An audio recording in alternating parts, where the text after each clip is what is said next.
expanding consciousness through conversation. It's Transmitter Podcast. Transmitter Podcast.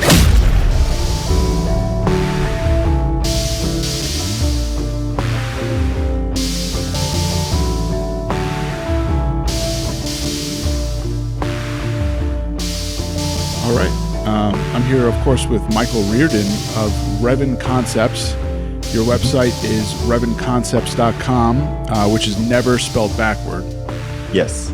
Can you talk about the name? Tell us about the name, your organization, and what you do. Yeah, so I'm a mindset coach. I work here in Austin, Texas. And what I do is I help people turn around their limiting beliefs.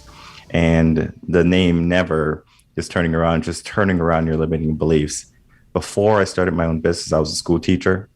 And just from the school systems or seeing the teachers interact with children, I saw the limiting beliefs forming. And I was like, whoa, I can't believe this is happening.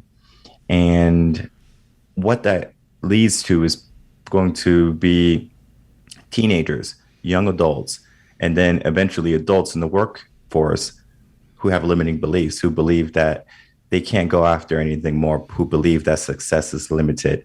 And there is no limits to what you're capable of. The only limits that we have is going to be in our mind. And we are the people who decide if we overcome those limits or if we succumb to those limits. That's really important. And I think what you're saying, it really resonates. So this starts from school level, from the school environment, and also television, and also parents, and everything is feeding into this? So from age 0 to 7, that's going to be when a child is most susceptible to getting the environment type learning. And there's going to be a hierarchy of how people learn, right? So the foundation, the first way we learn is by our environment. The second is going to be behavior. Then we go into skills and capabilities, which doesn't take a huge toll, but then the next part takes a pretty big toll, and that's going to be beliefs and values. So that's going to be instilled to us by the people around us, by our parents. Think of religion, for example. If you are Catholic or your parents are Catholic, most likely you're going to be Catholic, right? So your beliefs, your value system. And then the tippy top part of the pyramid is going to be your identity. So after you have grown, who are you as a person? How do you see yourself? And some people see themselves as brave and courageous. Some people see themselves as timid, shy, and that's your whole upbringing. And when someone is like having a belief that they can't do something, is that a positive or a negative thing? It's going to be a negative thing. So it just weighs us down and it stops us from going forward. So I think what's most important is that could be changed and that could be altered. And even though it starts so young and it's, I guess, reinforced by other folks, but also yourself throughout the years, I think what's important to take away is those behaviors and those thoughts and those thought patterns can be changed. Yes. So there's multiple ways that it can be changed. The first way is when you're younger, right? You can have positive friends. Sometimes that's not necessarily always the easy case, because sometimes our peers can be the people who don't necessarily have the best interest in us or see us having the best benefits. And if you were ever young, you had a parent, guardian, someone say, I don't really like that kid. And I had it growing up where my parents would say, I don't really like this guy, right? And I was like, what are you talking about? He's a great guy. He's funny. And we best buddies, right? But it wasn't until I grew up and I was older could I see, okay, now it makes sense. Wisdom is going to trump peer pressure, right? Peer acknowledgement.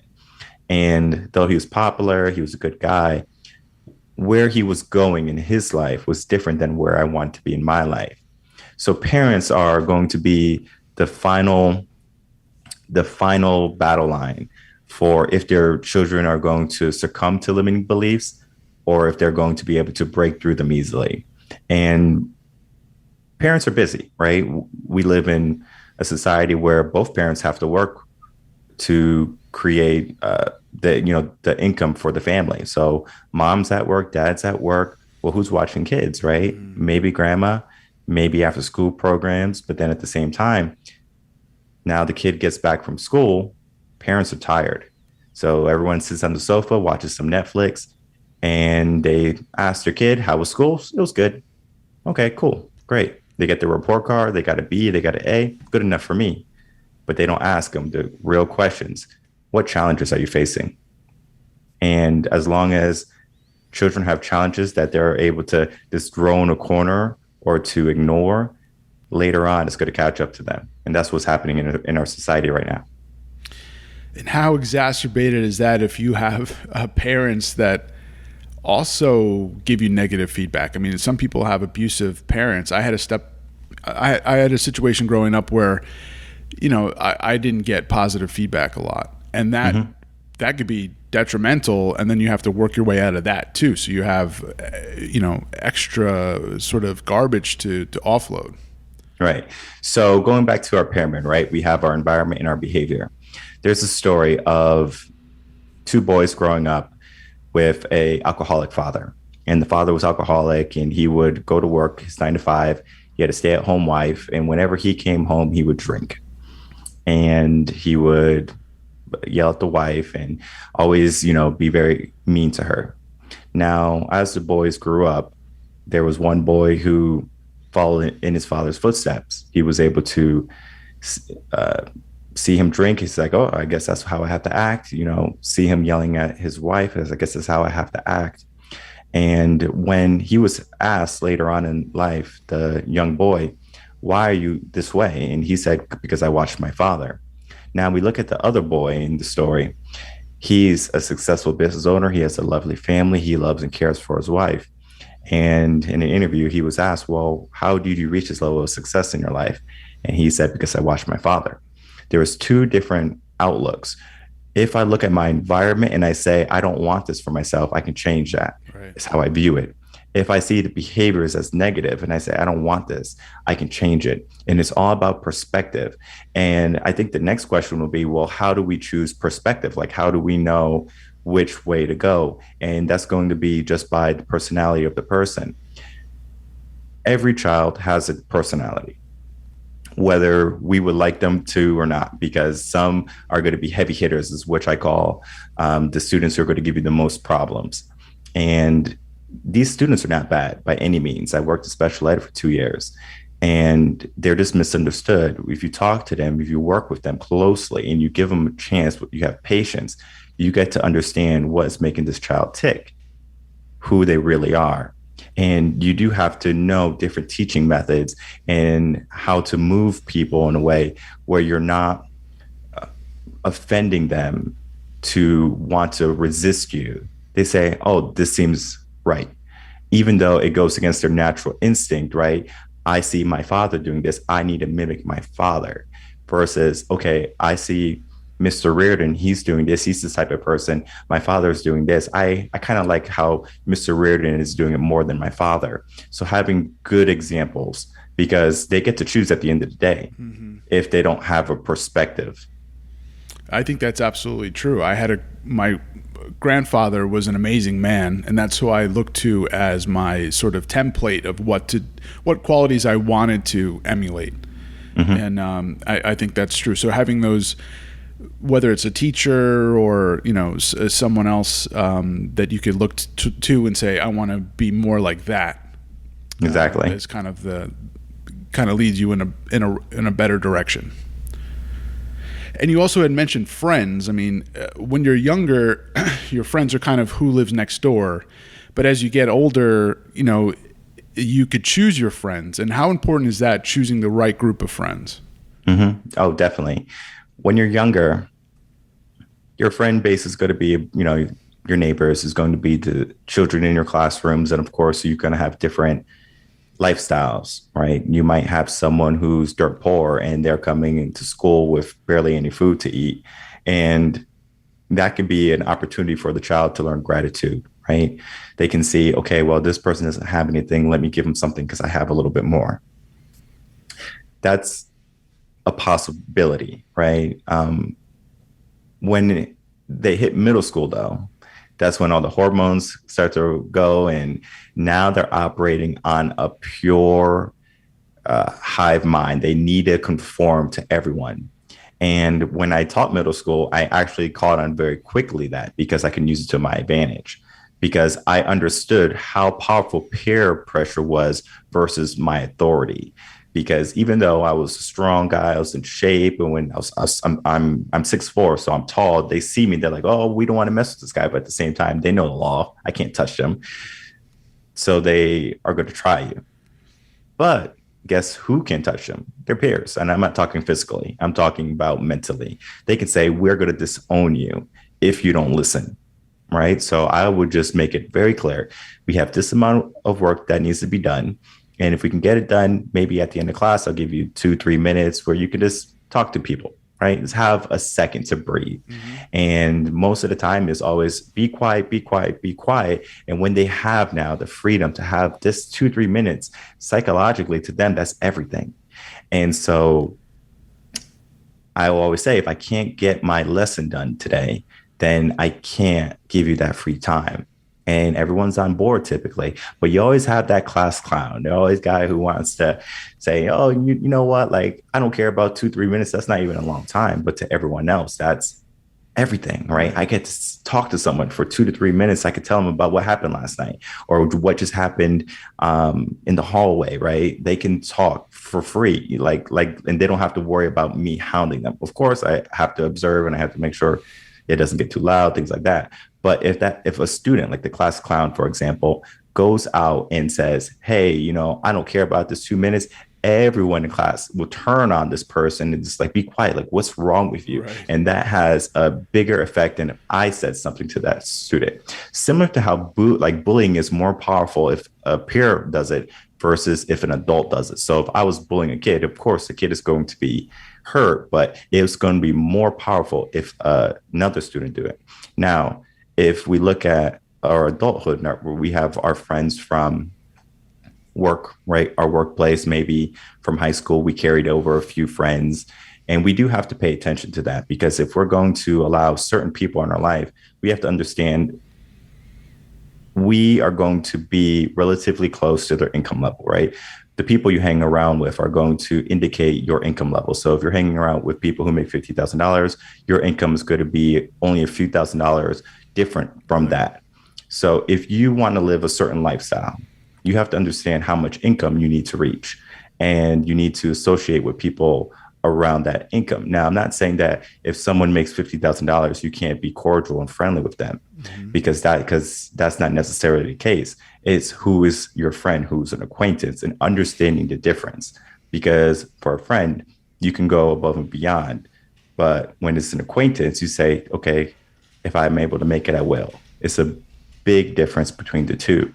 And just having the people in the circle, in your circle, that's going to help elevate you is more powerful than having a big circle of people who's not going to do anything for you. I think that's really important, what you're saying. So when you hang out with people, you sort of are who you hang out with in a sense. Mm-hmm. And if you're it's like playing golf. Like, I find that I play better if I play with someone who's better than me. It makes me mm-hmm. want to play better. It's kind of similar mentality in a sense. Yeah. Think of like going to the gym, for example. If you go with a group of friends, you're going to push yourself a little bit more, because it's a competitive nature. Not that they are your competition, not that you view them as competition. It's that they're there to give you that push that you wouldn't have if you were by yourself. You're going to be more motivated if you have someone on your back or by your side than if you were all by yourself. Most people, when they are faced with a task or a challenge, they are in their own mind, and now they're thinking, this is a lot of work. This is an obstacle that I have to overcome. And that's why people reach out to me and they want me to work with them, just to hold them accountable, number one, and then to also help them along the way.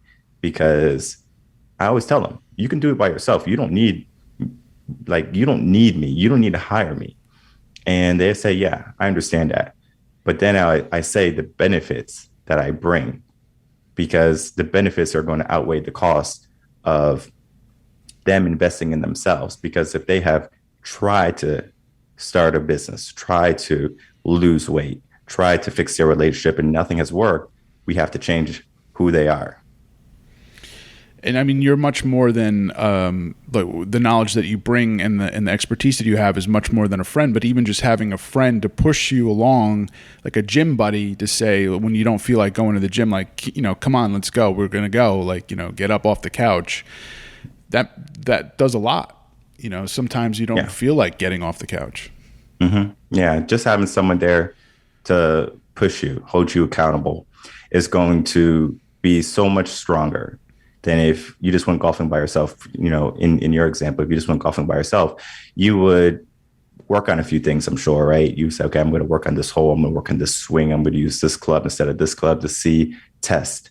And then when it's time for, you playing a game with a friend, you're going to be able to feed off him or her and just get an understanding, right? You might be able to ask them questions like, hey, what would you do in this situation? So now you're getting knowledge from another professional or another person who's playing the game.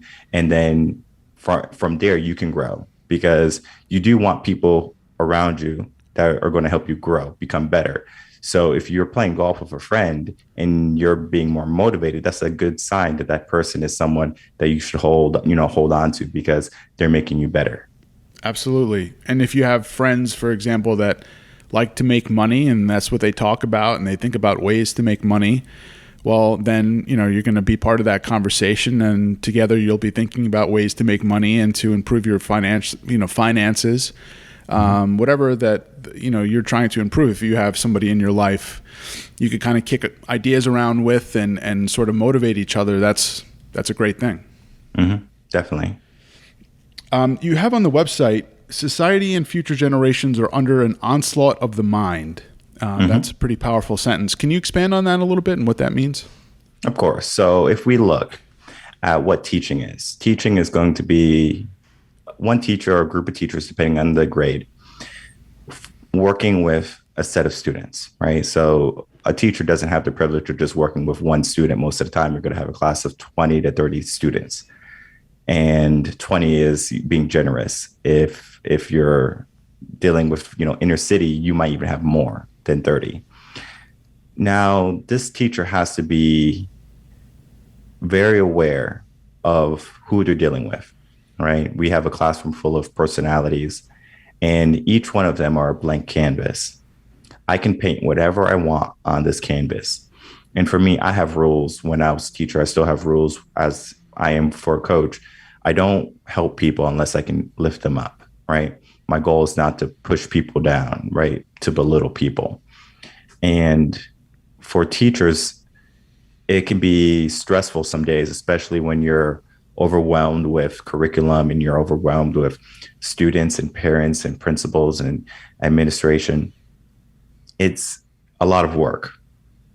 It's a lot of behind the scenes that parents don't see, that just regular populace will not see unless they're in the school. Now, if the teacher is stressed, how can they be efficient? So they're not operating at 100%. And if they're not operating at 100%, that means they're giving our kids less than 100%. Now, that picture that could be painted to a masterpiece is just painted to completion. So these students are getting the short end of the deal because schools are overloaded, because curriculum is outdated, because teachers are going to input opinion instead of the basic besides the basic content that is necessary from curriculum, and then teaching students what they need in a fun manner to make education fun and enjoyable. Teachers have to make an impact. And as long as we have teachers who are going to insert their own opinion, who are going to continue just to read a script and think that this script is supposed to be across the board going to help everyone in the classroom learn, then they have a false premise of what teaching is. We have to understand that teaching is more than just, okay, I'm a teacher, I went to school, I'm in front of the classroom, I have to teach them this, you teach them this. It's more than that, right? This is their livelihood coming up. We can make them believe in themselves, or we can make them believe that they're nothing, that they can't do it. Mm-hmm. And the onslaught of the mind is going to be teachers parents, adults in general, saying that you can't do this. Sit down and be quiet. Raise your hand if you want to talk. Don't talk over me. I'm the boss. You listen. And that's going to lead them to just be cogs in the system later on in life if they can't break free from that. I mean, it sounds like teachers like yourself, and I've had some amazing teachers myself when I was in school that are really trying to teach or show kids their real potential. But is the system of school designed that way for a reason? Like to create factory workers in a sense? Like we don't really have factories as much as Yeah. But like the bell, for example, like it was likened, someone brought to my attention to a factory bell, and you have the desks in a line. You have to raise your hand to, like you're saying, go to the bathroom or to talk or to ask a question. Does it really foster? I mean, I know the answer, but I'm just kind of throwing it to you so you could comment. I mean, is it fostering creative thinkers, entrepreneurs? Is it fostering, is it teaching kids how to make wealth? I mean, it doesn't seem like money is really discussed in school, or how to start a business, or maybe investment strategies or anything like that. I never had any classes like that. Right. So the curriculum is just going to teach them the basic set of skills that they're supposed to learn for that grade level. And once they are able to have those set of skills, then the teacher has some free reign over what they can teach. And for me, I would always do the curriculum, but then also make learning fun in a way where, all right, we got the politics done. Now let's get some real learning in. And the growth that I saw with the students that I was working with was greater than other schools that would just follow the curriculum, the same district too. So same curriculum. Only difference was it was a different teacher. It was someone who was more interested in their growth than them understanding that, okay, they need these basic skills, because the basic skills, if you think about it, if you just read it, you can go online, you can go to the school district and you can look up what the curriculum is for your school. And it's not that difficult if you look at it. Now, there might be steps in order for the child to get there, but most of the time it's not going to be difficult to learn. So do they really need a whole school day to teach just the basic curriculum? And the answer is no. How much time is wasted in a day? I can't tell you, because every class is going to be different, right? If you're dealing with a student who's always interrupting class, that's going to have an effect on everyone else in the classroom. So it's not necessarily the teacher's fault all the time. It can be that she has a bad, hand, or he has a bad hand, meaning the class doesn't have a good synergy. And you were saying, like, are we just pushing out factory workers? Are we, is the school system in line with, creating entrepreneurs and creative people? And the school doesn't necessarily do that. Now, there are aspects of the school that does. So we have arts, music, gym, music, right? All of those things can help you be creative, but you only need one bad teacher to take away that creativity.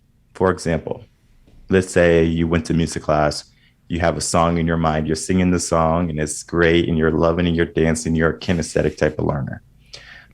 Guess what? The teacher might say, be quiet. There's no singing in class. Right. Guess what? Now that kid doesn't want to sing anymore. Burst your bubble. Yep. So all that is just killing the imagination, killing the creativity, because we have so many wonderful minds that are being tossed to the corner, right? If you look at Thomas Edison, for example, he was kicked out of school because he was deaf, and his teacher said, hey, your child is just not smart, he's dumb, or whatever the word they use. And the mom was a teacher actually prior. And so she said, not a problem, son, I'm going to teach you. And she did. And look at what he accomplished in his life. He was able to transcend what a teacher told him, that you wouldn't surmount to anything.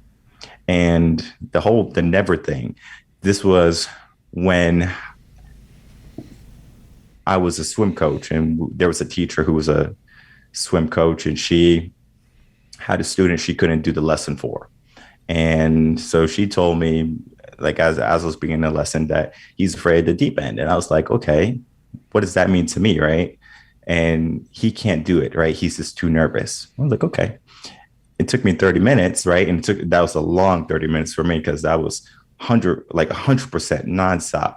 Like, I don't even think I had a chance to relax during that lesson. It was just full throttle. I have 30 minutes to make this kid realize that he has the capability to swim in the deep end. Long story short, I was able to do it. But if I believe this teacher, right, this other instructor, she says, don't waste your time. He can't do it.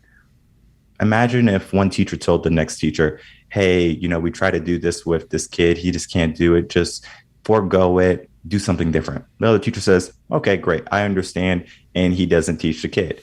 And now it's just a continual effect. Now this kid never learns what they need to learn because there's never a teacher online saying, hey, I'm going to teach you. I don't care what other teachers said. I'm going to teach you this.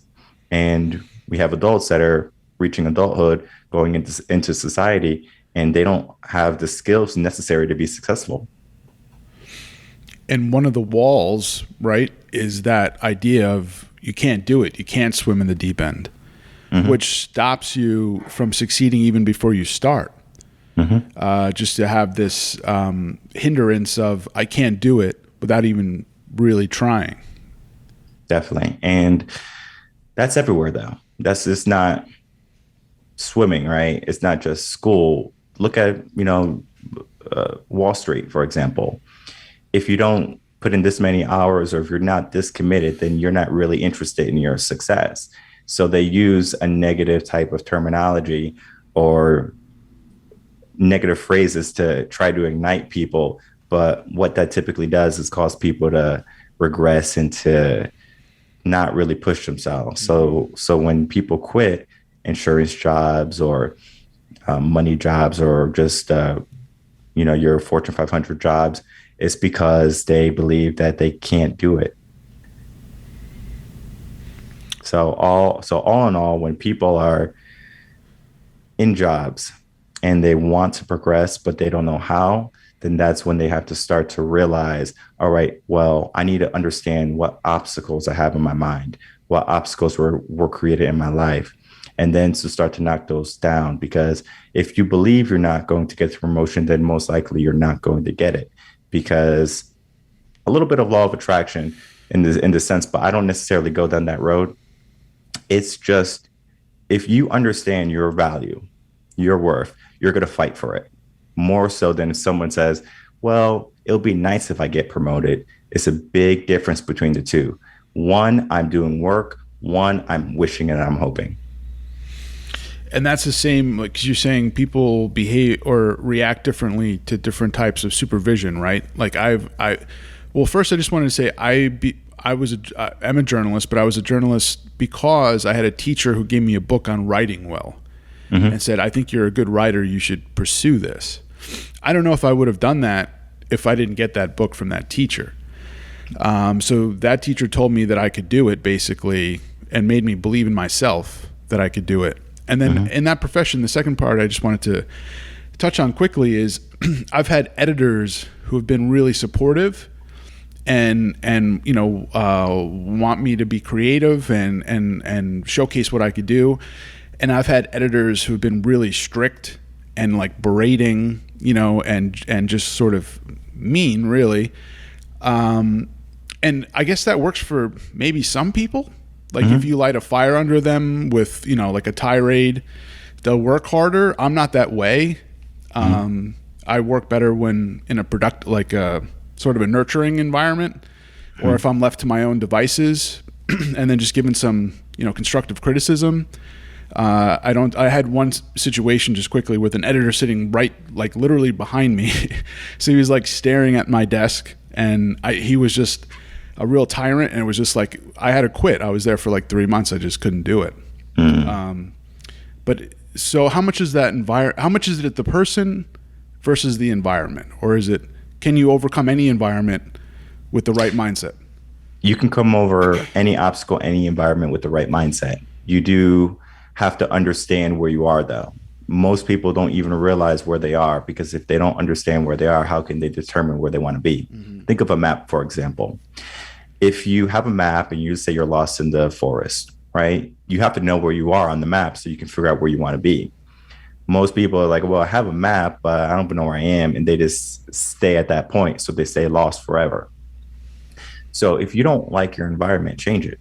If you don't like the behaviors around you, like the people, you can remove those people. And we forget that we can choose who we want to have in our life.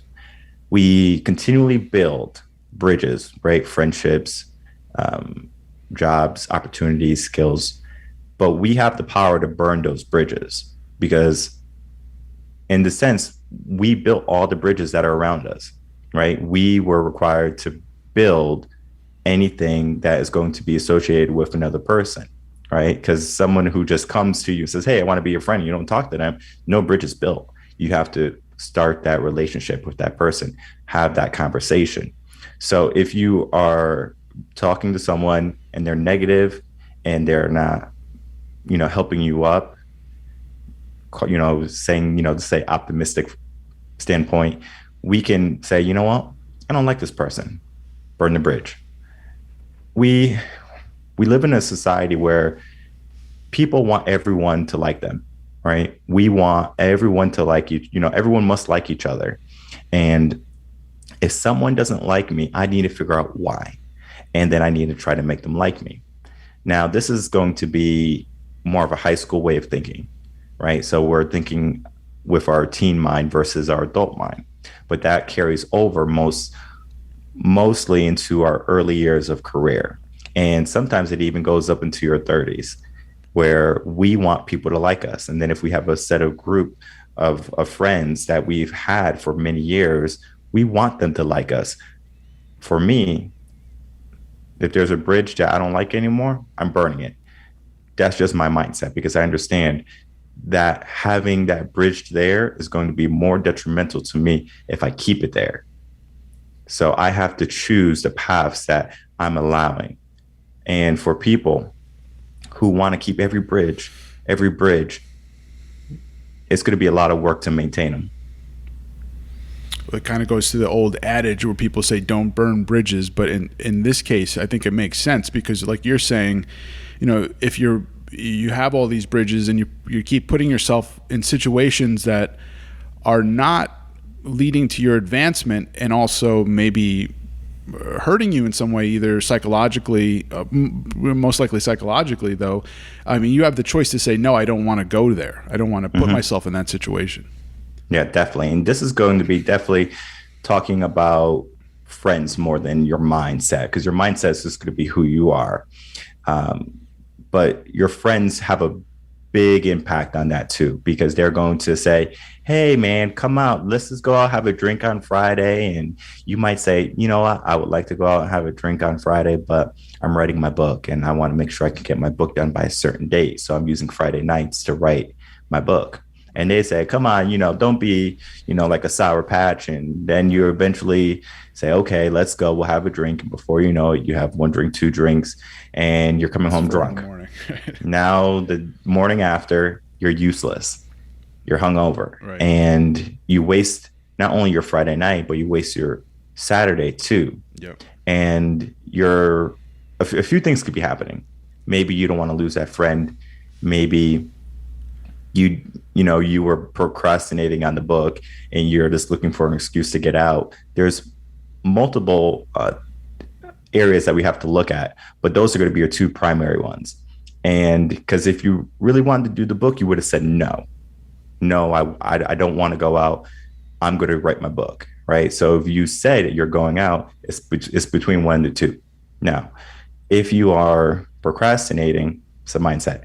If you're going out because you don't want to hurt your friends' feelings, that's reflecting on you, that you need people to like you. And that's a weaker mindset too. So using your time wisely and also choosing your friends wisely and not succumbing to peer pressure, those are all important things. And you're mentioning liking, and I can't help but think of social media where that's just dominated by liking posts, and it's got to be really tough for kids nowadays. I mean, not only do you have school to contend with, but then you have social media, and if you put something on there, does it not get liked? And I'm sure that has some psychological effect. I mean, what are your thoughts on social media? Is it beneficial? Is it a waste of time? Is it sending perceptions to people that are harming them ultimately? I mean, what are your thoughts? There's good and bad to social media. The good I'll talk about first because it's the shortest bit, and the bad is just a lot more. The good is that you can stay connected to people that you typically wouldn't be connected with, right? So if you have family who do not live in the state that you're living, and you take a picture of your dog, or you take a picture of your family members, they can say, "Oh, I miss you guys. I hope you're well." You can create that bond. You can maintain that bond.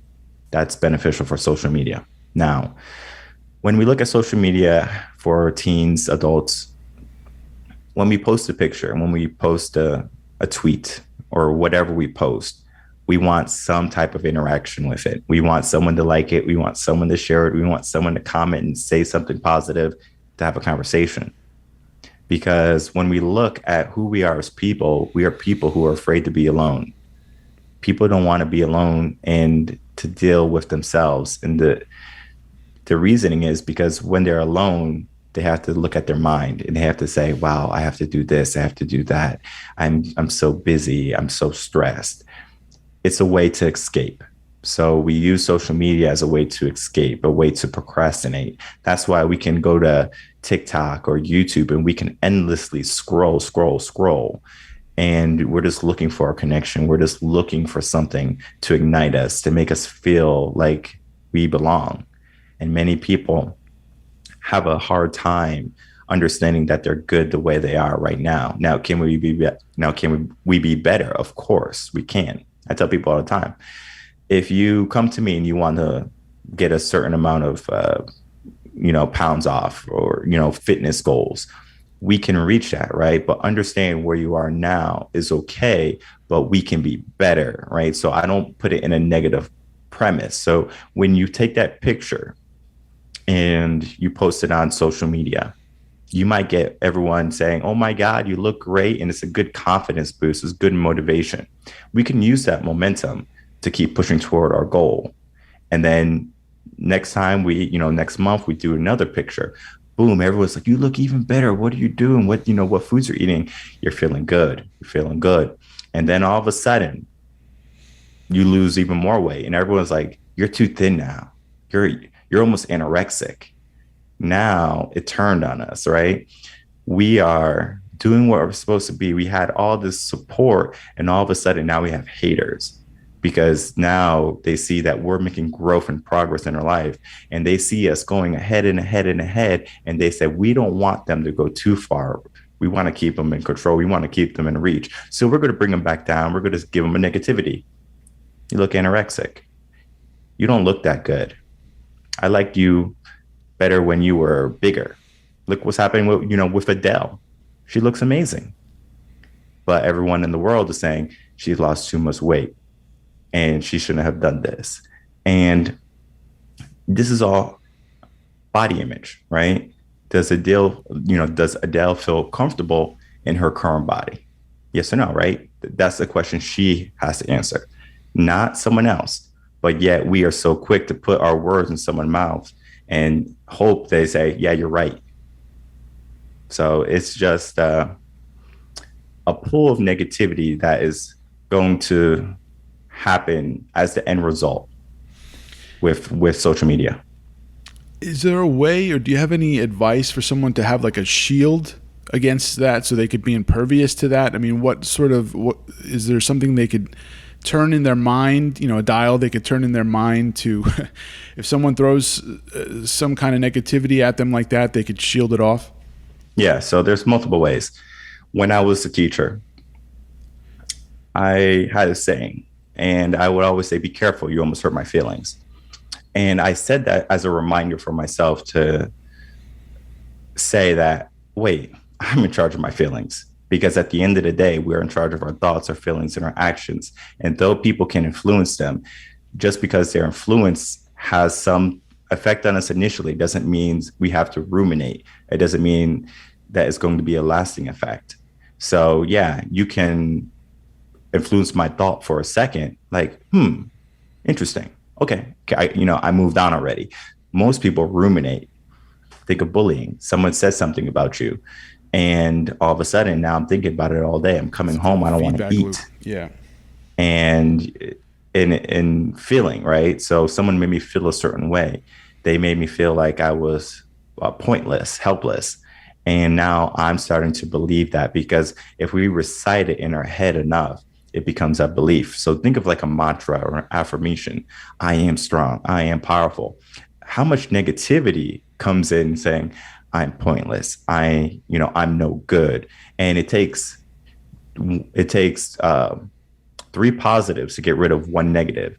So if you are told you are pointless, you are not helpful, you're dumb, you need 9 positives just to get rid of those negatives. So people don't balance it out. So that's why their mind typically turns negative. That's why they're pessimistic. That's why they're not interested in having a future where they're looking for success, that they're looking to better themselves. They just stay where they are. They become complacent. So the mind is pretty malleable, right? You can mold it into different shapes in a sense, and you can undo the negative feedback that's in there and replace it with positive feedback or messages that are beneficial to your well-being. Yes, but it's not easy. It takes years. Basically, you have to rewire your neurological thinking, like your pathways of, okay, this is how I used to think. Now I have to change it. And people say it takes like 30 days to create a new habit or 60 days to create a new habit, right? It's like 28 days if we look at it from an average standpoint. But everyone's going to be different though. So you might take longer to create habits than your average person. So you do have to understand who you are as a person. And then you have to figure out if you want to put in the work. For me, when I was in college and I was getting good grades, had a bunch of girls, and it was good, right? Everyone liked me, and I was living a good life. And I remember my brother, he was studying like Buddhism, and he was into the whole spiritual thing and controlling your mind. He came into the room and he was like, "Hey, I want you to watch a movie." And I was like, "No, I'm not watching a movie, with you. I'm not going to waste my time watching a movie with you." And then he was like, "All right, listen, you watch this movie with me and we'll never have to watch a movie together." And I was like, "That's a pretty good deal, right?" because I don't have to listen to you again. So I went into the room and we watched a movie. The name of the movie is called Peaceful Warrior. It's a story of a gymnast who wanted to go to the Olympics. And during the story, during the movie, he gets into a motorcycle accident, and the doctors tell him that he is not able to be in the Olympics anymore because he shattered his leg and he's not going to be able to compete. So the story is him going through that process. I'm not going to give any spoilers. So it was that movie that kind of made me start to say, what type of challenges have I had, or circumstances that I was told that, hey, just take it easy. Like, don't push yourself. Just do the best you can. And then I started to think, I was like, well, I don't want just my best. I want everything, right? I don't want limits. I want to be limitless. I want no obstacles. And then I want to learn how to overcome them. And it took years. It took me at least 2 years for me to start feeling like I had control of my mind. And then it took me a year later. So it took 3 years total for me to get almost full control of my mind. And now people can say things to me and I'm like, okay, sure. Now I do have sayings though. I do have ways that help me remind myself that I'm in control. So similar to how I said early on, be careful, you almost hurt my feelings. I did that early on, but now it's kind of like, is that so? And saying is that so is another story, but it gives me guidance to how I should be operating. So how I respond to you, because I can respond in a negative way. Let's say you said something to me that I have to defend myself. Whether it's true or not does not matter. But we are so quick to defend ourselves that once we start defending ourselves, guess what happens? Now the person has to attack. But you don't have to give that person any ammunition. You don't have to give that person any desire to attack you, because if you don't have any will to fight, then they're going to say, this is boring. I'm done. Right? Think of bullying, for example. If a bully says you're stupid and you say, yeah, sometimes I could be pretty silly, something like that, but you're pretty smart, and you just hit them with that positive, eventually they're going to say, this is pointless. I'm going to go find someone who cries. Mm-hmm. And it is a process to change your mind.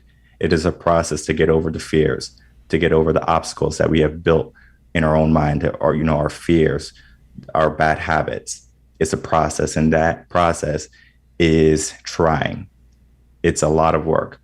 And early on in one of my motivational video series, I talked about, this is the first question, because it's the most important question. Do you want what you want in your life? Because there's a lot of people who want good things in their life, but not enough people are willing to get it. You have to determine if you're going to, be willing to get it, or if you're going to just wish that you had it in your life. So that's powerful, because understanding if you're willing to put in the work or if you're not willing to put in the work is going to save you a lot of time. Do you stay where you are and just have your regular life, or do you push and you go more? And also focusing on what you want to do and spend your time on too, right? Like, I know for myself, I spread myself thin a lot because I focus on many projects. But then I find myself lacking the time and the focus to really push one of those projects to where I want it to be. Yeah. So for that, I say just know your priorities. Right. If you're a parent, you have children, do you want to be there for them? Right? Maybe you don't, right? Maybe you want to just leave the parenting to your, to your significant other, and you just want to go to work and make as much money as you can to bring up the family. That could be your choice of how to live. Now, you can easily say that I want to be there with my kids. I want to be able to go to their sports games, to their parent teachers conferences. You can do that. You can be there for them. It depends on what type of lifestyle you want, because someone can be making $60,000 a year and have everything they want in their life. They don't want anything more. They have no desire to make a penny more because they don't need to. They have everything that they need, everything that they could ever desire. Then we have people who are ambitious. We have people who are like, well, I want to make $10 million a year. I want to live in a mansion. I want to live on the beach. I want to have a boat. I want to have a yacht. Now, those goals, of course, we can reach them, but it requires more work. So if you aim high and you don't hit that final goal, have you failed? Have you succeeded, right? Like, you did pretty good, but if you're aiming for something, keep going until you get it. For people who know what they want, and even though it might be less than other people, those people are going to be happier than people who don't succeed their initial goal, because they're going to always be looking at what they could have had and not appreciate what they have. So then the gratitude is not going to start kicking in. And you can ask people who have money. You can ask them and say, well, you have a nice house, nice car, good, great family. Are you happy? And they're like, yeah, I'm okay, but I'm so stressed. They're always stressed because their lifestyle is just not in balance. So you do have to take time out to determine what you want to do. And for me in my business, I'm able to go out with my wife. I'm able to go out and do whatever I want. Like I believe next month we're going on a vacation, right? I probably couldn't have done that if I was, in a 9 to 5, and January might be busy time, and I choose my own schedule, right? I can work where I want. I can work how I want. I can take as many clients as I want. I have a lot of freedom. And I've worked corporate jobs before. I worked finance, accounting, and I learned early on that it's not so much about the money, it's about finding what you love to do. And then after that, if you do what you love, then you don't necessarily feel like you're working. And then at that point, you can get paid for doing what you love. And then you can have whatever lifestyle you want after that. You can charge whatever you want after that. And you can create any level of success after that. But it requires you to have a goal. It requires you to have a mindset to reach that goal. Most people start, but they don't finish. I think that's really important what you're saying. I think a lot of people focus on, oh, I want a nice car, or I want a insane mansion or whatever. But the physical things generally have a fleeting, you get pleasure out of them for a fleeting time, a small time, like a car. Like you might get the car of your dreams, and that's amazing for like the first however long. And then after like a 6 months or a year, like, all right, it's a car. But what you're talking about is deeper than that, and finding sort of your purpose and your balance and putting that into perspective and then kind of building around that. Is that accurate to say? Yes. So what you're talking about initially was the honeymoon phase. And the honeymoon phase is just going to be an endorphin rush in your brain. So something is new, it feels good, and you love it, right? So you get a new car, you're washing it every hour. You'd even drive it, but you have to wash it. You have to, go inside, you have to vacuum it. It probably got dirty, some dust probably got in. And you care for it, and you care for it until the point where now you don't care, right? So you didn't wash it for a month, and you just don't care. Right. You didn't vacuum it for a year, you just don't care. And what happens in relationships is the honeymoon phase, right? So people are new in a relationship, everything feels new and it feels great, and they are loving each other. And after 6 months, they're like, I just hate this guy, or I hate this girl. It's because they couldn't appreciate past the endorphins, right? The brain saying, oh, this feels good, this feels nice, this is new, this is awesome. We have to be able to see past that. So I don't allow the honeymoon phase to have any effect on me. I bought a new car this year, and I can care less. The car can get in fall off a cliff, and they'll say, fell off a cliff. I'm not attached to it, right? Same thing with relationships. Okay, if it works, it works. If it doesn't, it doesn't. And I remember early on, with my wife, I said, we're not doing a honeymoon phase. FYI, I explained to her what the honeymoon phase was, and I was like, we're not doing it. So get over it right now. And then she was like, okay, cool. And that actually helped our relationship tremendously, because we're going from our dreams, our fantasies versus reality. So we hit reality face on or head on. And we just started our relationship stronger than if we would under this fantasy or this premise of what could it be versus like, all right, let's have a plan and make it what it will be. Big difference. And how important is gratitude in the whole process? I mean, you'd mentioned that word earlier, and you'd also mentioned, I think, the secret or the power of intention. And that's a big sort of reoccurring word in that thought process. I mean, how would you say that the word gratitude should be implemented in everyday life, and how important is it? So gratitude is easily implemented, but we forget. We wake up in the morning, and the first thing we want to do now is pick up our cell phones to see if we have anything on our social media accounts. We miss the opportunity to wake up and say thank you, right? For another day, for another opportunity to be better than we were yesterday. When we don't do that, then we start our day and we're aimless. We don't have a goal necessarily. Now, we might have a routine, and that routine is I have to go to work, and then I have to come home, cook dinner, and then I get some free time, and then I go to bed and I do it again the next day. Gratitude can't live in that type of environment or that way of thinking, because you're just operating in a static routine that keeps you exactly where you are. Gratitude helps elevate you. When you wake up and you say, thank you for another day, now you can say, I can do better than I was yesterday, or I can do better than I did yesterday. Or if you say, thank you for a relationship for your spouse, you can say, thank you for being there for me. And you can even tack on to, thank you for making me a better person. And then that gratitude right there is going to help them want to push to make you a better person, continue to make you a better person. And this is a school thought. I kind of believe it. I kind of don't.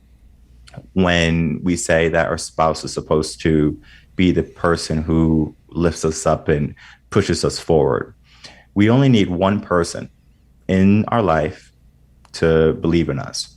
Now, we can have someone else believe in us, or we can be the person to believe in ourselves. If you don't have control of your mind yet, and you can't determine, like, okay, I'm going to do this regardless, then having someone believe in you is the first step in. If you have a man who's ambitious and he has a wife who's going to push him, then of course she can help build that man up. But not necessarily everyone needs that, right?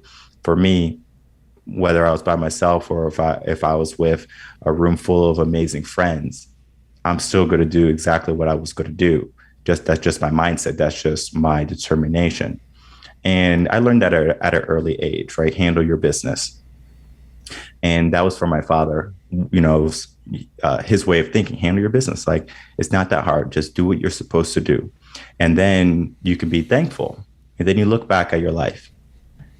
How far have you come? Where have you come from? I grew up in the ghetto, and now I live in a nice neighborhood, nice car, have family. Now, if I looked at my environment, at the behaviors around me, I could have had the life just like that, or I could have aimed for something more. I chose to aim for something more, and I'm thankful for that. I'm able to be grateful for those experiences, because they taught me what I didn't want in my life. I was the boy in the beginning of our conversation who saw his father as an alcoholic and says, I don't want that in my life. And I was able to change it. And I'm grateful for those challenges. I'm grateful for those opportunities because they gave me direction.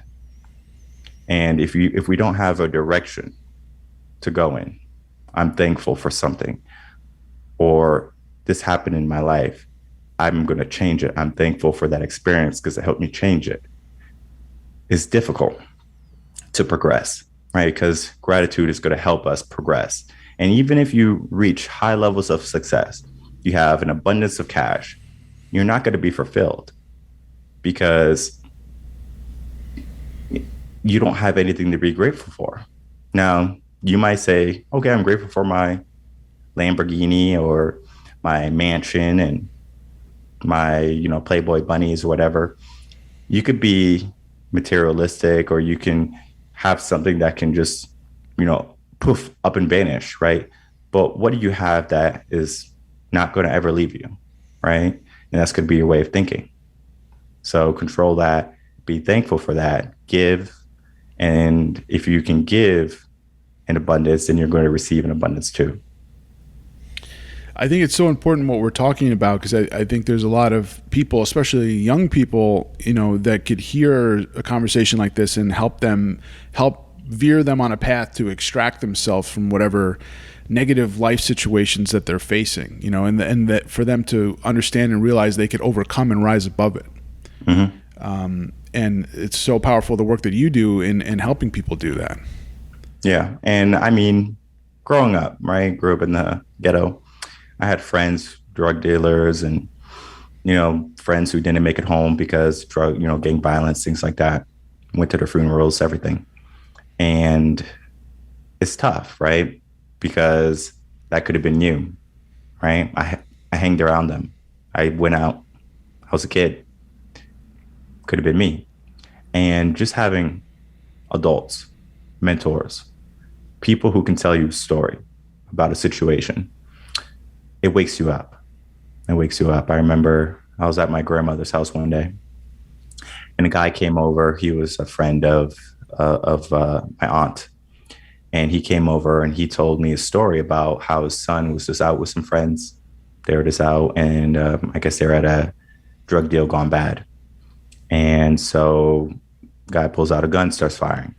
His son starts running. His son's a good kid, right? He was just hanging around the wrong crowd, his peers.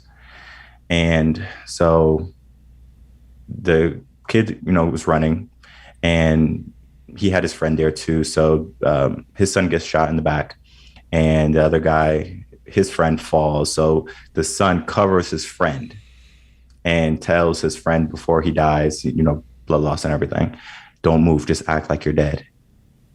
And so son dies on top of his friend. And the friend tells the father what happened. And the father told me the whole story about what had happened. But it's crazy, right? Yeah. What is his friend thinking, right? This guy saved my life, maybe. Life is, fleeting, maybe. This is not the life that I want to live long term. Like, there's so many lessons from that story. But what I take away from this is you can be a really great person and you could just be in the wrong place at the wrong time. But you don't have to necessarily put yourself in places that are going to be more prone for probable bad income or outcome. So if you're going to be hanging out, around gangbangers, or if you think that being a little yuppie or being on the corner is how you should be living life, ask yourself, who are your people that you're looking up to? How old are they? What have they accomplished in their life? And they might have money, they might have a fancy car, but is that what you want intrinsically too? Because material things are, again, we talked about it, the shine wears off quick. We need something intrinsically to keep us pushing forward. Otherwise, we're just going to feel empty on the inside. I feel popular culture, I mean, what role does that play? And like for young people are so influenced by popular culture, whether it be music or film or whatever. And maybe they look up to it a little too much. They can't separate, they maybe use that as their blueprint for life. I know when I was younger, I liked rock and roll, and a lot of those guys were drug addicts and committed suicide and lived reckless lives. And that wasn't a good role model to have as a kid. You know what I mean? What role does popular culture, like, because it's art, but at the same time, is it degenerative to some form to young kids' minds, and what should they do, I guess? That's tough. It's a question I think about often. When I was young, I would watch BET, MTV, hip hop videos, and I would see them wearing gold chains and baggy clothes. And I said, oh, I guess I have to go buy gold chains and baggy clothes. And that's what I did, right? So I went out and used money that I could have been using to invest or, have a better future. But I said, no, I need clothes to fit in with the crowd. It sets us back. And we don't know how many years it sets us back, because we do need that development in our mind, right? We do have to be present in the era we're living, right? We have to feel like we're associated with something, right? We have to feel like we belong. That's why friends, having friends or having camaraderie is so big early on, right? We need that type of development.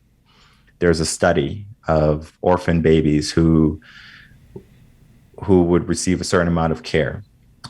And some babies would just get a diaper change and, be fed, and some would get love and play. 1/3 of the babies who didn't receive any type of love and play died. Wow. And then 2/3 of the babies had some type of mental disorder or anxiety. That wasn't by accident, right? We need this affection. We need this structure. So when we're faced with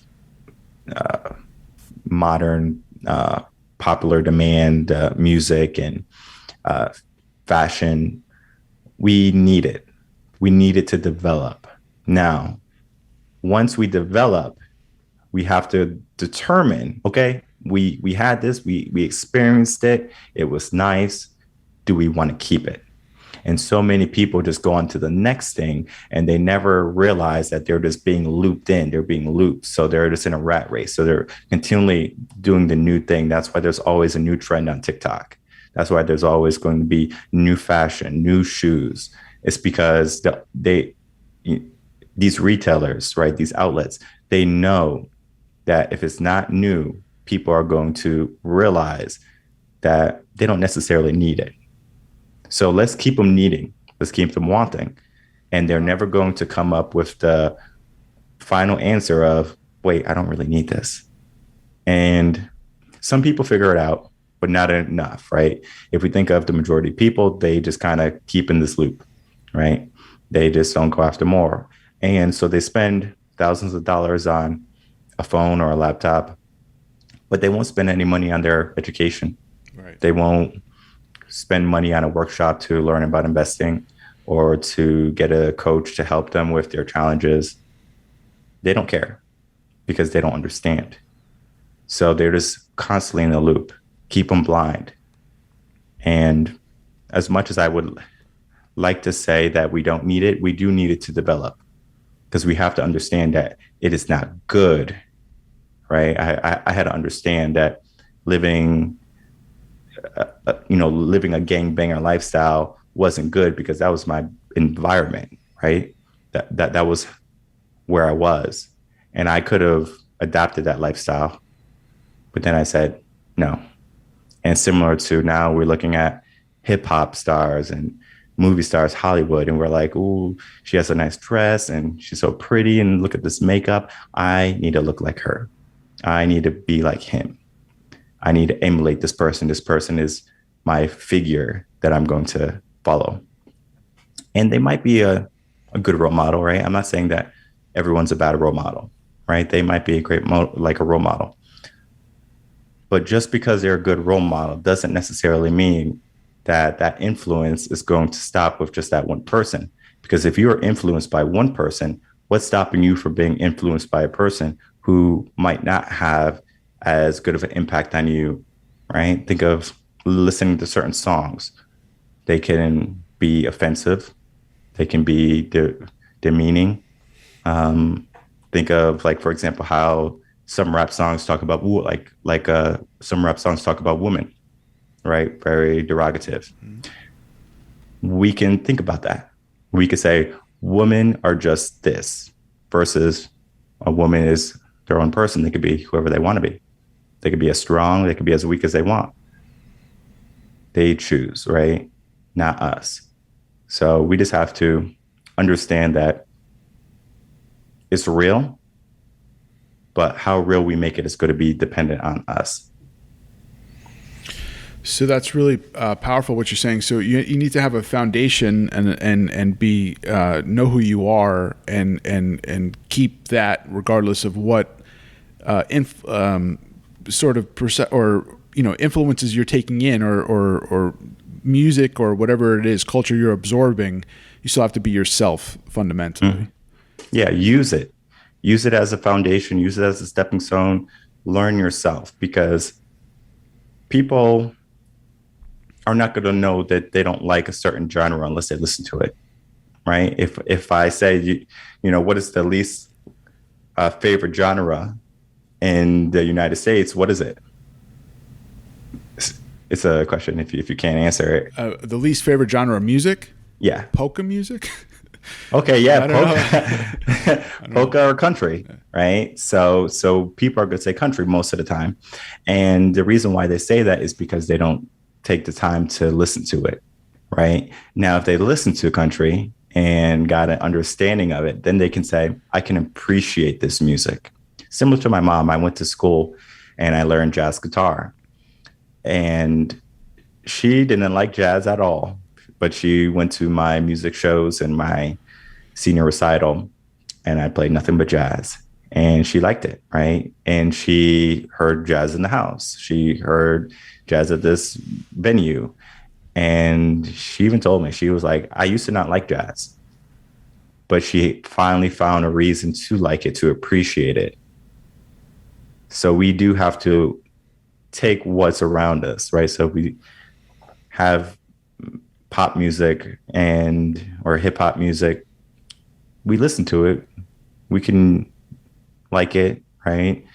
And we have to just understand that what they're talking about doesn't have to become like our beliefs, right? So shooting up the block or selling a gram a day or whatever. you, it's just it's just a way for them to give themselves clout per se, if you want to say that. Some of them have lived that lifestyle, but if you ask, will they go back to that lifestyle? Many of them say, I just like rapping now. And there are some people who continue to do that even though they are successful, but it's very few. It's going to be the minority of people. Yeah, you touched on so many things there. I guess, yeah, if those are the things that you're talking about, then you somewhat have to live up to that persona, which is not going to end well, right? So it's like, that's kind of, if those are the things you're implementing in your life and you think are cool, then that's not going to have a good result. So it's important to know, what is for you and what's not, and what to transcend, and your tastes grow. You also talked about consumerism and investing in yourself, and classes and assets, and investments, rather than just consumer products like cell phones and chains. And I mean, I guess a chain could be an investment. I'm not sure. Yeah, we can talk about that if it's real gold. Yeah. But things like that are it will grow your wealth, and not just spend your wealth and waste your wealth. Definitely. A lot of those things like cars and clothes, they depreciate in value, whereas gold and investments and stocks and investing in yourself, that will help raise your value. Yeah, and people don't see it. As much as we want to put it out there saying start young, invest. I mean, I started investing when I was 18. I mean, luckily, I took an accounting class in high school, and that's kind of started everything for me, where now I was doing finance and I was doing accounting, and I was able to get a good paying job right out of high school. That's great. But it didn't start from me saying, oh, accounting will be fun. It took a failure, actually. I had to fail in high school. I think I failed what class was this? Like a history class. The teacher was terrible. That's why I failed, but that's an excuse. But he was terrible. Everyone hated him. I learned so much from that class, and what type of teacher I didn't want to be, number one. And from that failure, right? That hiccup in my life, right? I was going down the wrong path, right? Hanging around peers that weren't going anywhere in their life. Going back to that environment that I grew up in. That was my life. So it was going down that path, and grades weren't part of that path.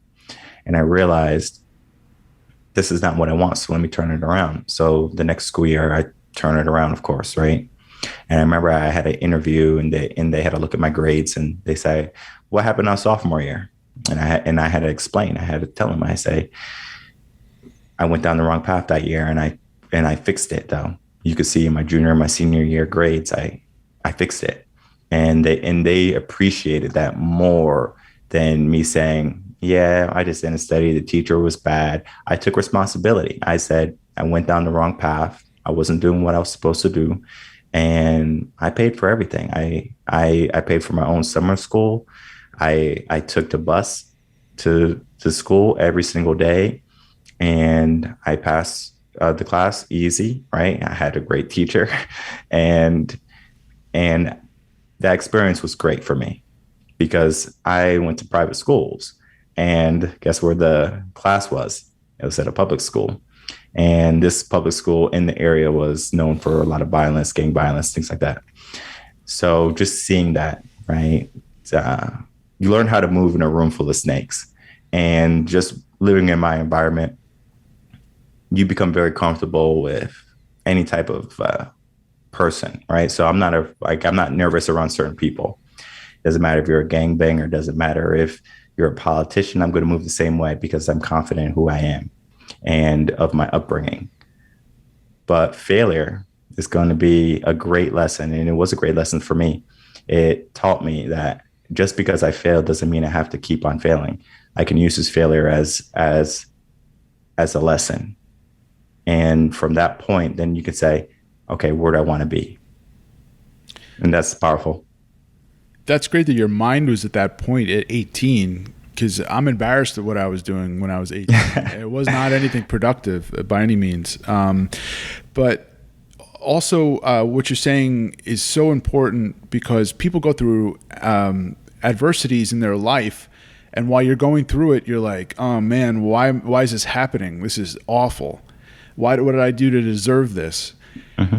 And then you could look back on it and realize that it was really a springboard for growth and some kind of learning experience and development. And if you didn't go through that terrible time, you wouldn't have gotten to where you are. Mm-hmm. And but it's hard to really think of it that way when it's happening. Mm-hmm. But when you could look at it in hindsight, then maybe you could connect the dots, a bit. Yeah, hindsight is definitely a good way to connect the dots. I remember I went to go visit my mom. I live in Texas. She's in Connecticut. And I took an Uber from the gym to her house. From Texas to Connecticut? No. Well, I flew. Oh. I flew to Connecticut, and when I was in Connecticut, I was at the gym, and I remember from the gym going to her house, I took an Uber. Gotcha. And we had a conversation, Uber, and I told him what I did. I told him I was a mindset coach, and he was like, "Oh, it's interesting." And the conversation went down a little bit about who he was, where he came from, and he said he was bullied in high school, and he told me, long story short, that he was so happy, or he was appreciative that he was bullied in high school because it helped him become stronger. And there's going to be a person who decides to become a victim, to complain and to fight and rebel about all the harshness that the world is. And then there's going to be people who accept the challenge that they're given. They're going to say, challenge accepted. I failed. I'm going to succeed. I'm going to keep on going. I'm not going to stop. And for the people who stop short of success, why do you do it? It's a habit, most likely. And if it's not a habit, if it's the first time, are you afraid of success? Is it something that you're afraid of? And some people are afraid of it because they understand that if they reach success, they can fall from success too. And so they would rather not have it and say that they didn't have it versus saying that they had it and lost it. I think there's a lot of people that, like we were talking about, have this feedback loop in their mind of something the bully said or something the teacher said or something a parent said or whatever, that when they try to do something, even on subconscious level, are like, nah, I can't do that because of, and that tape plays, you know what I mean? And that's why the company is called Revan Concepts. Yeah. And never turning it around, because we are told limiting beliefs all our life.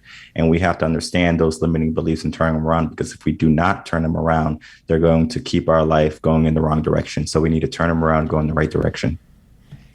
Beautifully said. I just want to, as we're wrapping up, I want to ask you, what would you say to somebody who is waking up and they feel just terrible, they feel like crap, and they're like, why even get up today?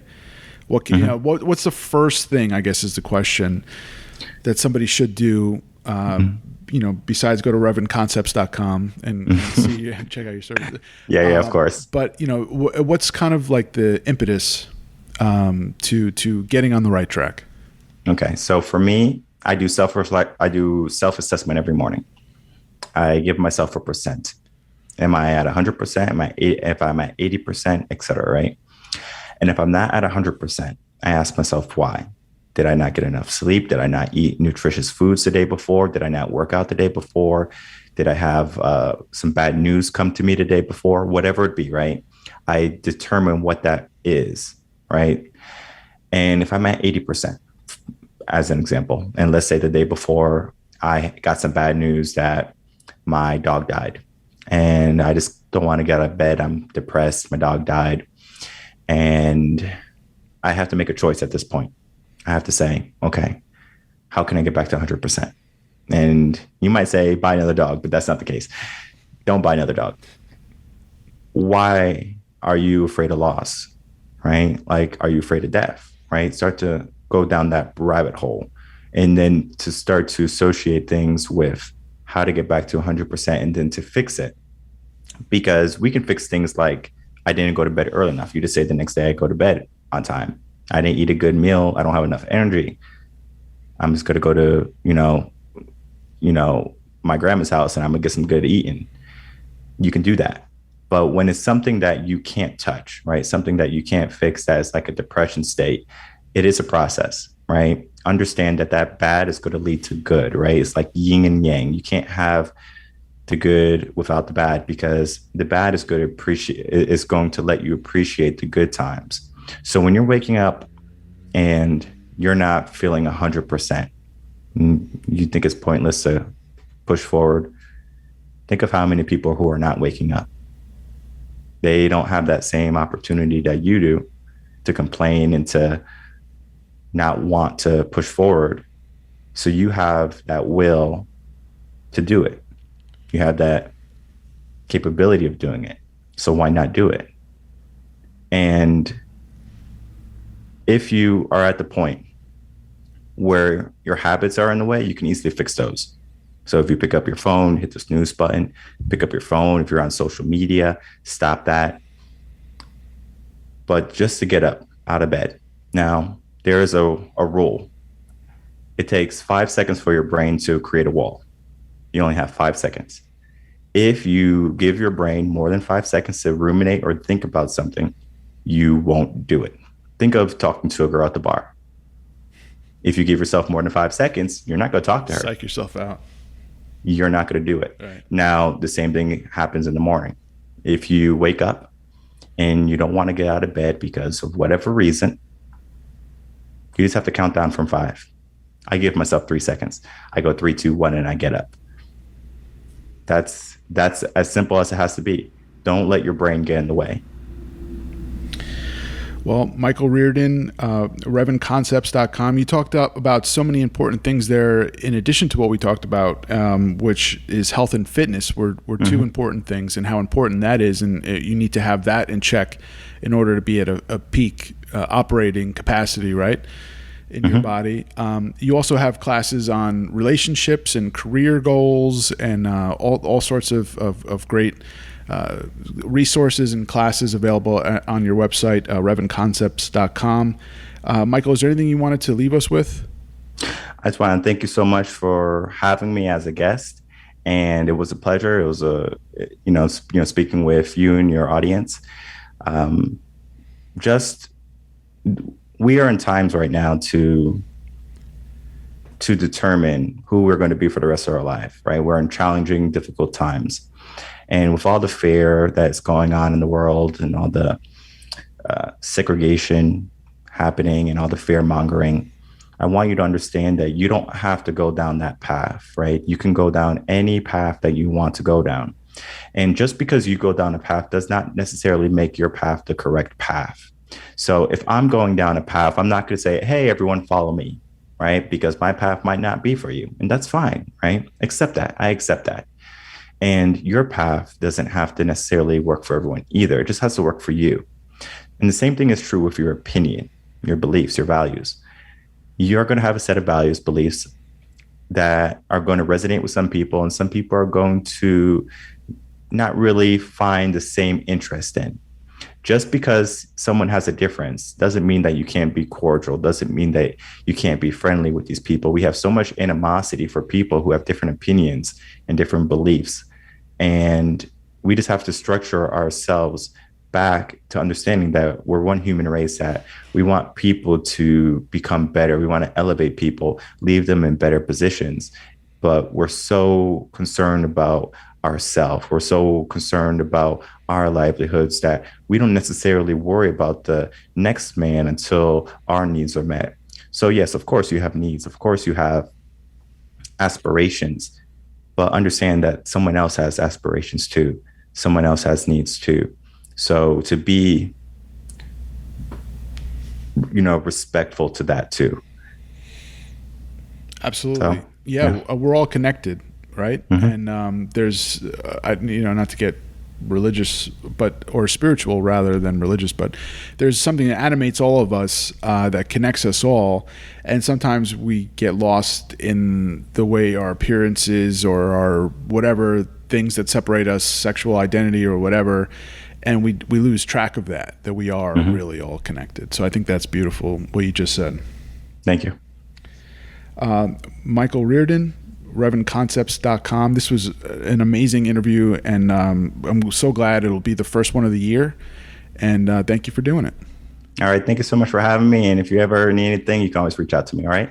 Thank you so much. All right. Take care. For more interviews, visit transmitterpod.com. Peace out, Transmodians.